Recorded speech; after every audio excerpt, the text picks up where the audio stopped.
Mau ma vavoja wa zolda khode le bezanto me. Ba nwene deja na we anadu ba fitwele nandu. Ba fitwe simvile na wadu. Ba vie ton le lo mo na wadu. Mi kwa ba ora santa. E ga mi men lo ba enu do khonu mau meton e. Maintenant ando Joël chapitre 1 verset 3. E mi rando mi kpi tanton nou vi mi ton le. Bon nou vi mi ton le nak pi nou vi eton le. Vi eton le ka nak pi nou vie ye na wadi do gudo eton le. E jawa nou dako. E da nou e mede mako mokpon ando.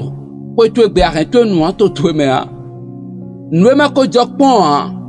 To ti tu e a. E we jablo. Po anak pi tanton nou vitwele. Ba vitwele nak pi tanton nou vie eton le. Ba vie eton le lo nak pi nou vie na wadi le. Génération le klo kwa ton nak pi tanton nan. E nan do togbo mi ton mele. We blo dai. E nan do we blo dai. Wawe mau to kon lo na. Wawe mau wale na. Wawe dia nou le, weto nou le dio. Weto nou tan dia nou renu miton. Weto nou nko yo de vo jeta nou renu miton. On khode nou mede sensanti.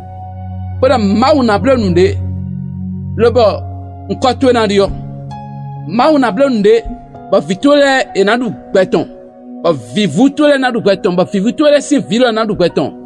Untunu koka me ande egbe ewe kokpe antunu be dokuma jazira inu vitwele na untunu moto kwa vilo kwa ado egbe din we ko inu dokun ya ko jazira inu vitwe kabi kare we akodo o ya ukutonu fi o ya kabi do gleta fi o ya ama mawdo mi jablo nu dako eindo nu de jablo anano gbe lobonadu anawa koton enadu pede mana ya vo anablo momo anadu bana kpewe ba vitwele lo na adu bana kpeye vitwele si vilo na adu bana kpeye ba vie menele lo na ajo na le du ba kpeye ba ndo da gbo mi ton we wada yi e ndo po we wada yi dia lo to e andi si odaga lobodo mau ko to ni ti chero gbezanteji ko to ni ti chero gbezanteji ana khokwe lo mo khok to e jro ele bime ana khok moto ejowe le bimna gba kwe teme vila ejowe kwe alokpa ejowe le biangba